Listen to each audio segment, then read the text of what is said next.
I know you're a wizard. The voice startled me so much that I nearly dropped my cup of tea. My grip tightened around the ceramic mug as I turned toward the sound, my back stiff from sitting too long. A small figure stood just outside my garden fence, a boy, maybe 6 or 7, with messy blonde hair and bright, mischievous eyes. He was staring at me like he'd just uncovered the town's biggest secret. I sighed. "Excuse me?"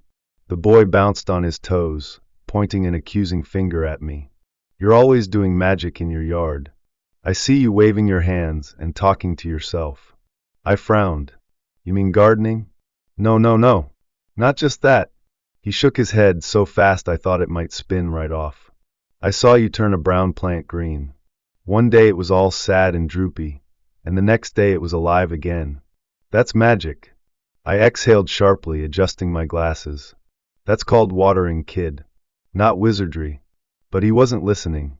His tiny hands gripped the fence as he leaned forward, eyes full of wonder. "And what about the time you made that bird appear?" I was watching from my window, and poof! Suddenly there was a red bird right next to you. I rubbed my temples. "That was a cardinal. They live around here, you know." The boy narrowed his eyes like he wasn't buying it. Then, without hesitation, he squeezed through a gap in my fence and plopped himself onto my patio chair. I stared at him. "What do you think you're doing?" "Waiting." "For what?" "For you to slip up and do real magic." I set my tea down and pinched the bridge of my nose. This was not how I planned to spend my evening. The boy, who I now recognized as my new neighbor's kid, had been living next door for about a month. I had seen him running up and down the sidewalk, terrorizing the local squirrel population with his toy sword. But up until now, he had left me alone. Apparently, that time had passed. "What's your name, kid?"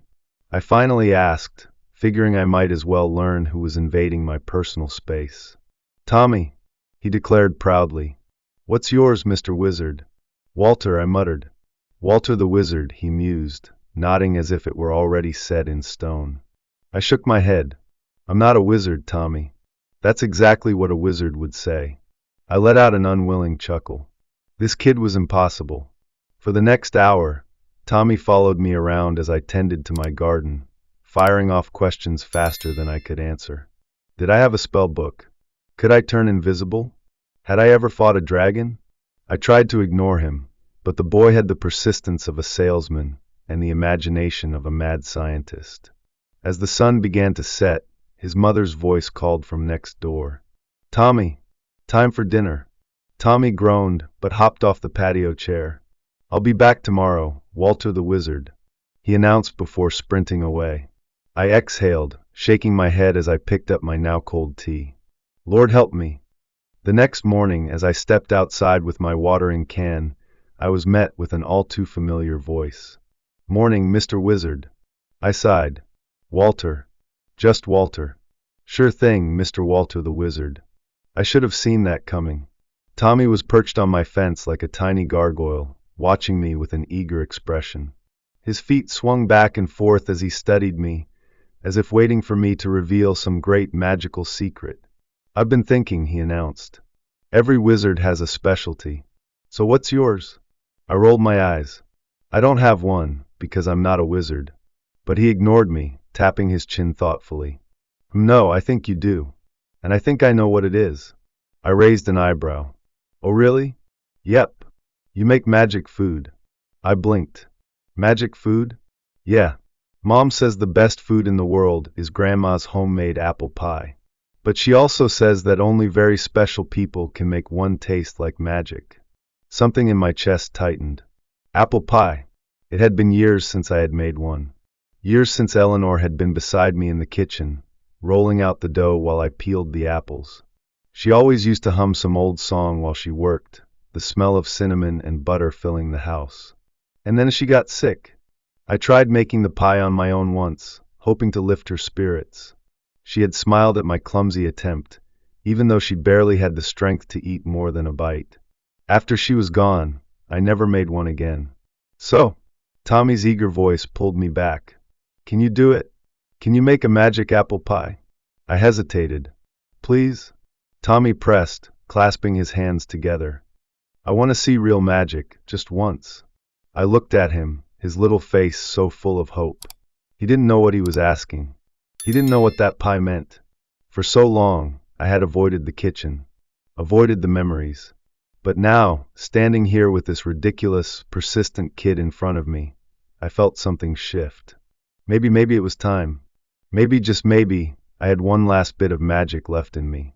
I exhaled. "All right, kid," I said, my voice gruff. "I'll make the pie." Tommy let out an excited cheer, throwing his arms in the air.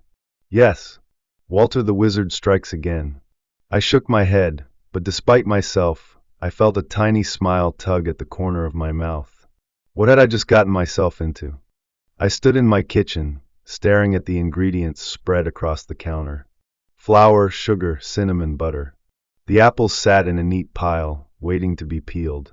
It should have been easy. Just follow the recipe, mix the ingredients, bake the pie. I had done it dozens of times before, but not in years. Not since Eleanor. I hesitated, my fingers brushing against the old, handwritten recipe card. The ink was slightly smudged from years of use, and I could almost hear Eleanor's voice teasing me. "Too much cinnamon again, Walter? You trying to burn our tongues off?" A lump formed in my throat. I hadn't realized how much I had missed that sound. Outside, Tommy was pacing back and forth on my patio like a soldier waiting for battle. Every few minutes, he would peek through the window, his little hands pressed against the glass, checking on my progress. His excitement was almost ridiculous. You'd think he was about to witness the second coming. I took a deep breath and reached for a knife. The first apple peeled easily, the skin curling off in long, smooth ribbons. My hands moved on instinct, muscle memory kicking in as I sliced them into even pieces. As I worked, something unexpected happened, something I hadn't felt in years. A sense of comfort. It was strange. I had been avoiding this for so long, convinced that baking would only reopen old wounds. But standing here, rolling out the dough, dusting flour onto the counter, it didn't feel like pain. It felt familiar. Like an old song I hadn't heard in a long time, but still knew all the words to. The smell of cinnamon and apples filled the air as I stirred the filling together. I caught myself humming, just a little, and froze. Eleanor used to hum while she baked. It had annoyed me back then. She never remembered the lyrics, always mumbling her way through the parts she didn't know. But now, standing in this empty kitchen, I realized how much I had missed that off-key humming. I glanced at the window and saw Tommy still watching me, his eyes wide with anticipation. With a sigh, I poured the filling into the pie crust and carefully laid the top layer over it, crimping the edges just the way Eleanor had taught me. "All right, kid," I called out through the open window. "Last chance to back out. Once this pie goes in the oven, there's no turning back." Tommy gasped dramatically. "The spell is about to be cast." I rolled my eyes. "It's just baking, kid. Not sorcery." "That's exactly what a wizard would say," he shot back. I slid the pie into the oven and set the timer. There was nothing left to do now but wait. Tommy climbed onto the patio chair, swinging his legs impatiently. "How long does it take?" "About an hour." "A whole hour?" He groaned. "That's like forever." I smirked. "You wanted magic. Magic takes time." Tommy sighed dramatically, then started telling me a story about a pie wizard who fought evil with enchanted desserts. I only half listened, my mind drifting as the scent of baking apples filled the house. When the timer finally dinged, Tommy nearly fell out of his chair in excitement. I pulled the pie from the oven, golden and bubbling, its aroma wrapping around me like an old memory. Tommy's eyes were huge. "It smells like real magic." I chuckled. "It's just pie, kid." He wasn't listening. He was already climbing onto the chair at the table, bouncing with excitement as I cut the first slice. I placed it on a plate in front of him and handed him a fork. Tommy took a deep breath, as if preparing for the most important moment of his life. Then he stabbed a piece, stuffed it in his mouth, and chewed. His eyes widened. He gasped so loudly I thought he might choke.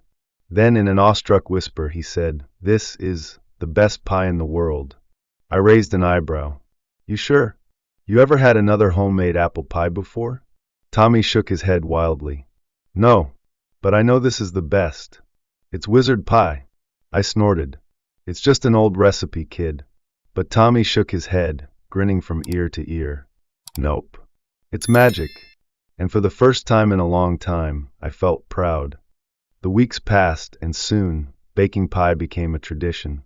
Every Saturday, Tommy would show up at my door, ready to help, which mostly meant making a mess while I did all the real work. In return, he got the first slice, and I got company. It wasn't so bad having the kid around. His stories, his ridiculous theories about magic, even the way he trailed behind me in the garden, asking a million questions, it all made the house feel less empty. One day, as I was peeling apples, Tommy sat on the counter, watching me carefully. He was unusually quiet, which was already suspicious. Finally, he asked, "Walter?" I glanced at him. "Yeah, why don't you smile more?" I froze for a second, my hands stilling over the cutting board. The question hit harder than I expected. "I guess I forgot how," I said honestly. Tommy nodded thoughtfully, as if that made perfect sense. "Well, you should try." I smirked. "Try smiling?" "Yeah, 'cause wizards are always happy, right?" I chuckled softly. "Oh, is that a rule?" "Yep." Tommy grinned. "And you're the best wizard, so you should be extra happy." I shook my head, but something about his words stuck with me.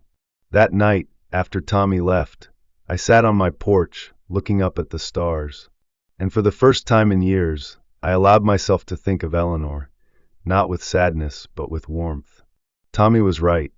I should smile more.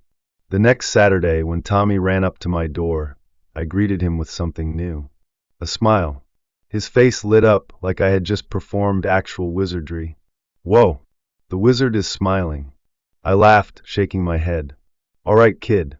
Are we making a pie or not?" He beamed. "Let's make magic."